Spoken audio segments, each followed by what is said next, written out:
O DG Souza, boa noite, Nicola. Após o Vasco fechar com Maurício Lemos, vai desistir do Balbuena? É a impressão que eu tenho, DG. Até porque saíram 2 zagueiros, né? O Léo Pelé e o Maicon, e chegaram 3 zagueiros. O Lemos, empréstimo até o fim da temporada, o Vasco assume 100% dos salários. O Oliveira, que... boa noite, Nicola. Qual foi a resposta sobre o Capasso? Boa, Vinícius. Não sei se foi você que perguntou, mas a resposta foi assim, ó. Nossa ideia e do agente, logo do atleta, é buscar uma proposta e ele ser negociado. Para nós, pois ganhamos algum valor. Para o atleta, que troca 1 ano de contrato no Vasco por 2 ou 3 em outro clube, tá?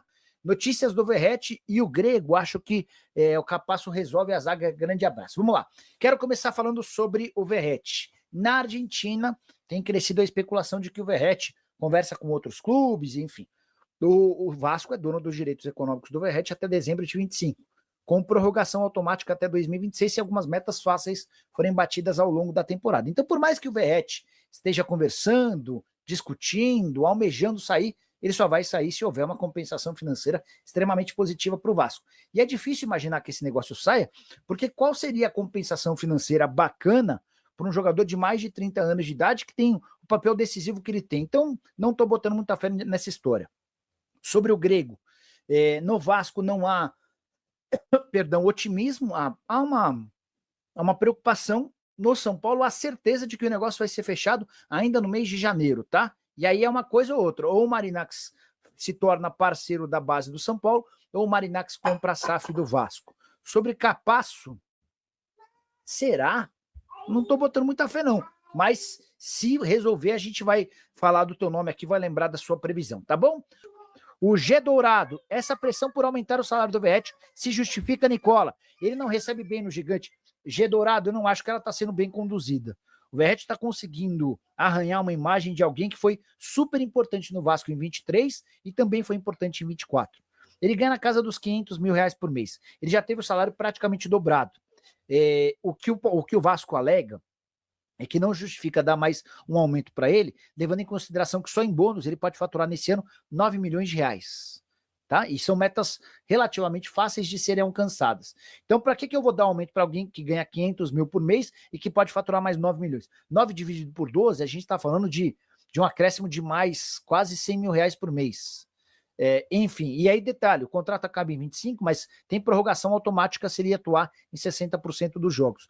Eu acho que era o caso de chamar o Verratti, o empresário dele, e falar, pessoal, vocês estão queimando alguém que é ídolo do clube. E não é de qualquer torcida, é de uma das torcidas mais engajadas do país. Vinícius Gomes, de agora, o Vasco busca o Mastriani para ser sombra do Verratti. Deixa eu mandar uma mensagem para o Alexandre Faria.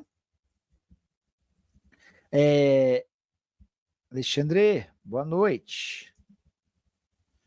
Mastriani no Vasco? Sim, vamos lá. Eu não sei se o Mastriani toparia sair para ser reserva. Talvez esse movimento já seja preparando uma saída do Verratti, o que eu acharia uma calamidade, tenebroso, péssimo. Vamos falar da goleada no jogo treino no CT Moacir Barbosa, em cima do Paraíba do Sul, Porto Real, 7-0. As opções do Carille, quais foram os escolhidos, os 11 titulares?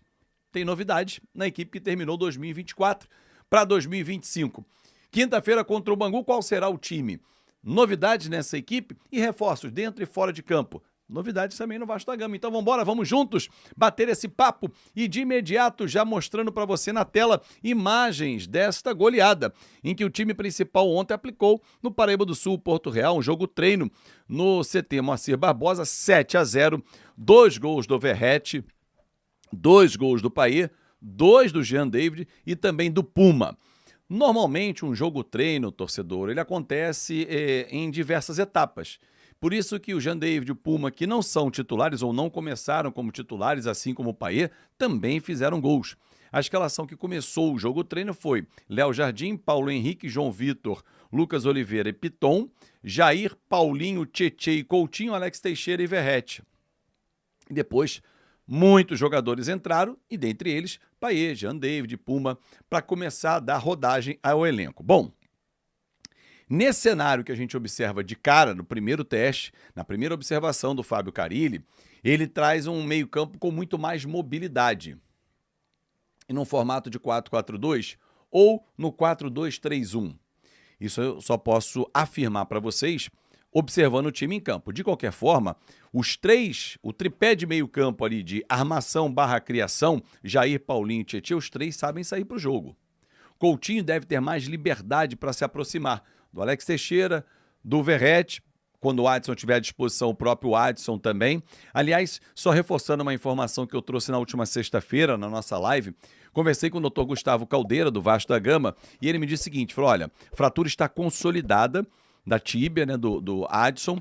Havia uma preocupação em relação a isso, porque ele está se queixando da placa que foi fixada no osso para ajudar na consolidação da fratura, e tem dois caminhos. Se a queixa realmente aumentar e ele realmente não suportar ficar porque está muito perto do subcutâneo, e aí pode estar realmente fazendo uma aspereza ali, um raspar, né? A sensação de raspar e incomodar o atleta, passa por uma cirurgia para retirar a placa. Nada em relação à fissura, nada, está tudo consolidado, ou seja, não vai levar 4, 5 meses para voltar.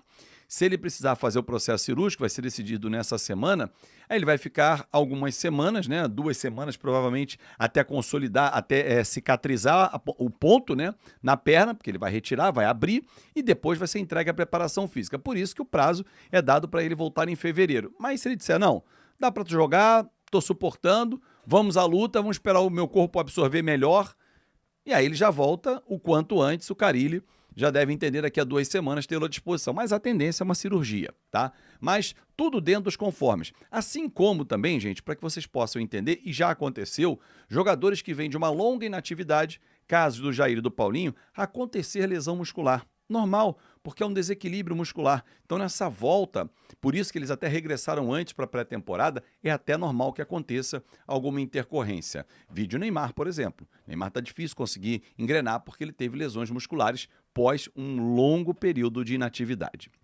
Mas voltando a falar da formação do Vasco, me pareceu realmente que o Fábio Carille optou por um time mais leve.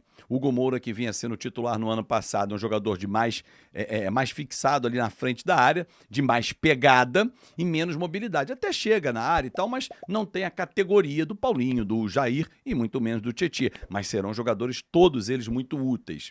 O próprio Cocão, que ainda tem que perder um pouco de peso, né? Que ele veio um pouquinho acima, visivelmente. Ele está fora dessa relação, o Esforça também, mas todos eles entraram, né? No segundo tempo do jogo em que acabou o Vasco goleando Paraíba do Sul, Porto Real, por 7-0. Reforços fora de campo. De volta ao Vasco da Gama, o multicampeão Luizinho Quintanilha. E você está vendo aí, ele que é o novo contratado do Vasco da Gama, Luizinho Quintanilha, está de volta na função de auxiliar permanente. Ele chega junto com o Bruno Lazzaroni. Bruno Lazzaroni, que já vinha trabalhando há algum tempo na função de auxiliar técnico. E o Luizinho, cara, eu falei com ele ontem, parabéns. Falei, cara, o bom filho a casa torna. Foram 10 anos de Vasco, os títulos mais importantes. Ele, Felipe e Carlos Germano são os mais vitoriosos da história. E eu falei para ele, ô Luizinho, é muito importante ter você, ter o Felipe, ter o Pedrinho, para que esse elenco olhe e fale assim, caramba, a história do Vasco está passando aqui na minha frente, bem do lado. É fundamental. E o Bruno Lazzaroni, que jogou no Vasco 2002 a 2004, regressa ao time, dessa vez numa função de auxiliar permanente. Ele e Luizinho já começaram a trabalhar e foram muito bem recebidos pelo Fábio Carille. Luizinho adorou o primeiro contato, disse que é um cara super gente boa, deixou eles inteiramente à vontade para trabalhar, eles vêm somar e muito com o Vasco da Gama. Boa sorte a vocês. Como também o novo preparador de goleiros, Leandro Franco. Profissional que teve passagens pelo Cruzeiro, principalmente, conquistando títulos Mineiro 18 e 19, Copa do Brasil em 2018, trabalhou na Espanha, no Valência, trabalhou no Napoli, no Valência trabalhou inclusive com o Diego Alves, no Napoli com o Rafael Cabral, trabalhou também na Índia, na Turquia, enfim, é um treinador de goleiros com muita experiência que vai ajudar demais os nossos goleiros, Léo Jardim, também o Fusato, Daniel Fusato, Felipe Gabriel, que vai dar copinha voltar, vai chegar no profissional também. Sejam todos muito bem-vindos, que tenhamos uma temporada fantástica. Para quinta-feira, contra o Bangu, o time que jogou sábado vai ser o mesmo time comandado pelo Ramon Lima. Ele pode mudar a equipe, mas não vai ter novidade. Jair, Paulinho, Estrela, os caras que voltaram antes, né? Jair, Paulinho, esquece. Esses vão para a 4ª rodada lá em Manaus. Tem que dar um lastro para eles, uma preparação ideal, uma pré-temporada, Coutinho, esses caras todos, para que eles cheguem pelo menos no início melhor, com 20 dias mais ou menos de pré-temporada. O Vasco segue no mercado, a pedido do Carille quer trazer 2 atacantes, e o Vasco pode trazer 2 atacantes. Rony é um nome que interessa, porém a negociação travou porque o Palmeiras não tem interesse em emprestá-lo. Então a negociação para, comprar esquece. Soube até que o Fluminense comprou o K9 por 8 milhões de dólares. Isso aí o Vasco não vai fazer, não tem condição nenhuma, não tem uma competição até que justifique isso, que é o caso do Fluminense, mas de qualquer forma, para mercado nacional, transferência nacional, né, interna no caso, é uma loucura. 8 milhões de dólares dão hoje aproximadamente 50 milhões de reais. É muito difícil ter esse caixa para poder justificar uma contratação dessa, mas cada um com seus problemas. Então é isso aí, torcedor vascaíno, ficamos por aqui com um giro de informações do Vasco da Gama para vocês, trazendo as atualizações de tudo que acontece no Vascão da Gama. O Vasco que fez um jogo treino, né, contra o Real Noroeste, Porto Real. O Vasco venceu por 7-0. O Carille ali usou algumas peças, né, do elenco principal já ali para começar, né, as atividades com o elenco, ele conhecer melhor ali as posições que os jogadores vão sair melhor, o que vai poder ele pensar para a temporada. Ele fez um teste ali no meio campo que eu gostei muito de ver, que foi Jair, Paulinho, Tietê e Coutinho. Achei esse meio campo muito maneiro, muito legal de ver. E acho que vai ter coisas interessantes nesta temporada do Vasco. Acredito que um time muito sólido, muito consolidado pelo técnico Carille, o Vasco pode surpreender nesta temporada. Reforços de peso a gente não pode contar tanto, né? O Vasco está numa situação financeira ruim, mas chegando reforços pontuais, o Vasco dá uma enganjada melhor nesse elenco aí e acredito que pode fazer melhor do que tem sido nas últimas temporadas. Quero sua opinião nos comentários, não esqueça de deixar o like, se inscrever no canal se ainda não for inscrito, ativar o sininho de notificações, que é muito importante para você receber os nossos conteúdos. Muito obrigado.